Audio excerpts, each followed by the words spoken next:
देने के बाद आपके पास एजेंडा क्या है? आप सार्वजनिक कीजिए अपने एजेंडा को। आप मधेश की किस बात की लड़ाई लड़ रहे हैं, वो एजेंडा जनता के बीच में देना होगा।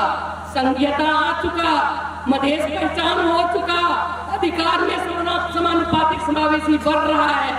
आपके पास नया एजेंडा क्या है? ये थोड़ा जनता के बीच में तो दीजिए। आप लेके चल दिए खाद, डॉक्टर सब रिसर्च करते हैं तो थोड़ा अच्छा से कीजिए। अगले साल खाद का दाम $300 था पर मेट्रिक टन।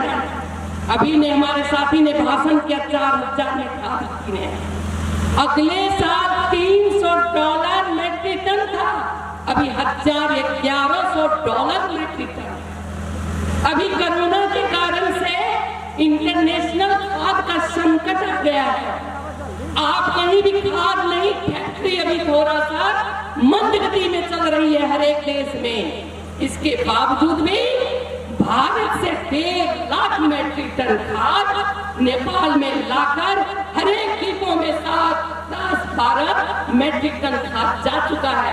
उतना किसान हाहाकार में नहीं है, पर्याप्त खाद नहीं है एक तरह, लेकिन जितना आप ढिढोरा पीट रहे हैं, खाद का रिसर्च कर रहे हैं, तो आपकी मांग हो जाए होगी कि खाद का फैक्ट्री अमेरिका और इंग्लैंड की पढ़ाई उस फैक्ट्री में लगाइए, फैक्ट्री बनाइए।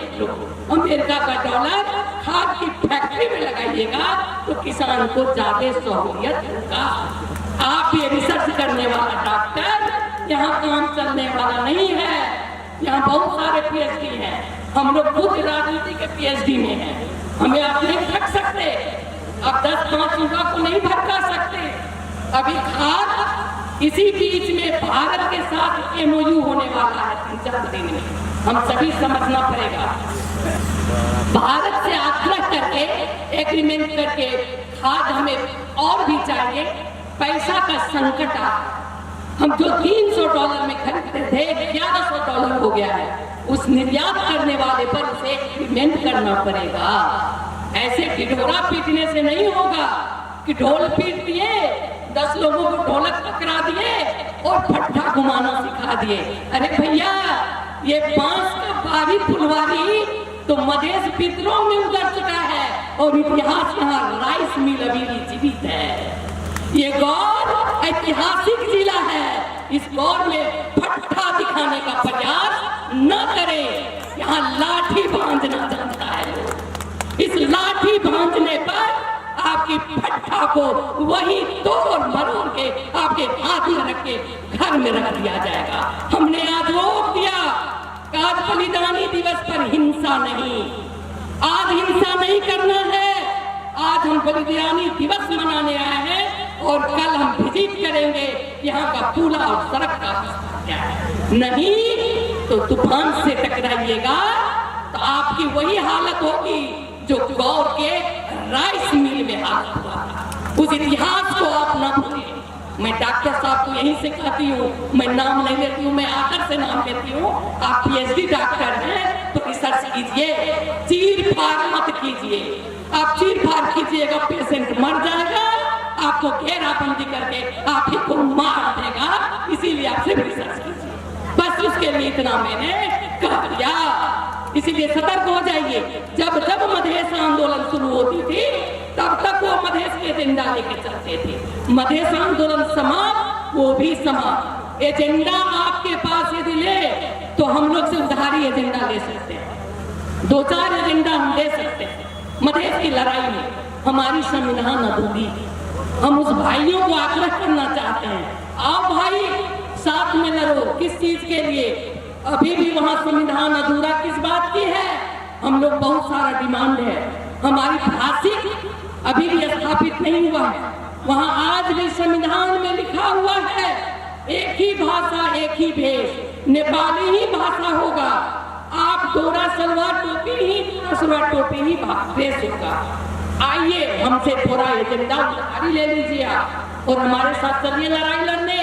उस संविधान के सिंह दरबार को यदि कलेजा में ताकत हो, इस धरती का आपने भैंस और गाय का दूध पिया है, तो चलिए सिंगरवा का घेराव कीजिए, हम लोग आपके साथ चलेंगे। इस मधेश की धरती पर नहीं, मधेश यहाँ बहुत भट्टा चलाना सीख लिया, उसका हाथ बाजू बहुत मजबूत है, तो मरवर के रख दिया जाएगा।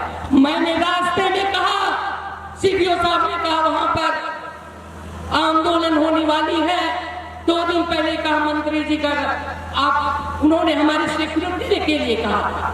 हमने कहा सीडीओ साहब, जो हर आंदोलन पर सड़क पर पुलिस की गोली के आगे अपनी सीना को थपते हुए युवा युवती थी, मैं भी थी, आज इस भट्टा से डर से हम प्रोग्राम न करें, आज बलिदान आने की बस नहीं मनाए, अपनी सड़क और पुला की अवस्था न देखें, ये कभी हो नहीं सकता। हमने कहा चलिए योगेंद्र जी, जितने लोग हैं सभा होगी और सभी को बुलाइए। आपने किसी को रोक दिया, किसी को छोड़ दिया, उससे कुछ नहीं होने वाला। हम लोग करते रहेंगे, आप सतर्क हो जाएंगे। अभी ये भी युवा का जमात देखा कहाँ, हमने कहीं नहीं डरा है। आपको लगा होगा कि कोई आप अमेरिका में फास्ट फूड खाए होंगे, हरी साग सब्जी खाए होंगे, लेकिन जिसके रक्त में भैंस और गाय दूध का खून बना हुआ है ताकत, उसको घास फूस कभी भी नहीं रोक सकता, ये याद रखिए। इसीलिए उस पर ज्यादा विश्लेषण नहीं। अब चलिए हम कहना चाहते हैं साथियों, आने वाले दिन में हमें सतर्क होना पड़ेगा, आने वाले दिन में सतर्कता से आगे बढ़ना पड़ेगा। हमारी अभी भी बहुत सारी चीज है जो पूरी नहीं हुई है। हम प्रत्यक्ष राष्ट्रपति के चुनाव की मांग कर रहे हैं, चलिए वहां हम लोग लड़े। आज यदि प्रत्यक्ष राष्ट्रपति चुनाव में आप हम वोट गिराएंगे तो आने वाला दिन में यहाँ के दलित का बेटा बेटी भी राष्ट्रपति बन पाएगी, नहीं तो नहीं बन पाएगी, वो भी लड़ाई है। हम जिस भाषा में बोलते हैं वो भाषा हमारा सम्मान का है, वो भाषा स्थापित कराना हमारा काम है, वो भी हमें कराना है। हमारी देश, हमारी संस्कृति, जो कि हमारी संस्कृति हम बनाते हैं, पर्व त्योहार, आज प्रदेश छुट्टी देना शुरू की है, बहुत सारी छुट्टी वहां नहीं होती है, ये सारी चीज हमें प्रमाणित करना है। वो लड़ाई अभी बहुत बाकी है, मैं नहीं कहना चाहती।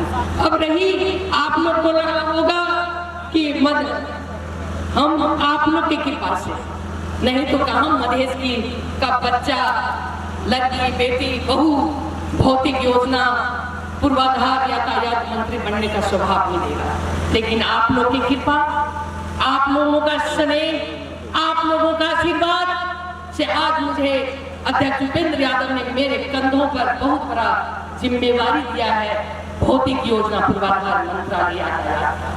मैं बहुत चीज तो नहीं कर पाऊंगी क्योंकि बहुत लंबा टाइम है, बहुत सारा चीज बनाना है, लेकिन इस बीच में जब से मैंने मंत्री पद संभाला है, मैं इतना जरूर कहना चाहूंगी, आप जिस भी रोड पर दौड़िएगा सदर मुकाम के रोड पर, वहां आपको कुछ न कुछ अच्छा रोड मिलेगा। आप सिंदूली रोड जाइए, बर्दीवासों के वो सड़क आपको कहीं कहीं टूटा है, पूर्ण रूप में है। आज हाईवे पर चलिए, कहीं गड्ढा नहीं मिलने वाला है, कहीं एक जगह हो, कहीं किसी सड़क हमारे मंत्रालय से संबंधित है, द्रुत गति में आगे बढ़ने लग गया है, क्योंकि मैंने निस्वार्थ भावना से कहा है ठेकेदारों को, यदि बनाना है तो बनाओ, नहीं तो तुम्हें ब्लैक लिस्टेड करके तुम्हें तोड़ दूंगी, मैं मंत्री रहूंगा। और द्रुत गति में काम आगे बढ़ा है। आज आपके जिला में हमने 2-4 चीज मांग हुई है, मैंने कहना चाहती हूँ। आपके करीब 72-73 से शुरू हुआ योजना सब, जो कि बड़ी कछुआ की चाल में मध्यम गति में थी, इसी साल संपन्न होने के लिए मैंने हर एक 15 दिन में वर्चुअल मीटिंग करती हूँ दी सबसे कि तुम्हारा प्रगति क्या है मुझे दिखाओ। मंत्रालय में मैं प्रत्यक्ष मीटिंग वहां से करने का प्रबंध किया है, और मुझे हर एक डी को, हर एक इंजीनियर को मेरा आदेश है कि काठमांडू नहीं, अपने कार्यालय में बैठ के काम करो और मॉनिटरिंग करो, कहाँ काम हो रहा है, कहाँ काम नहीं हो रहा।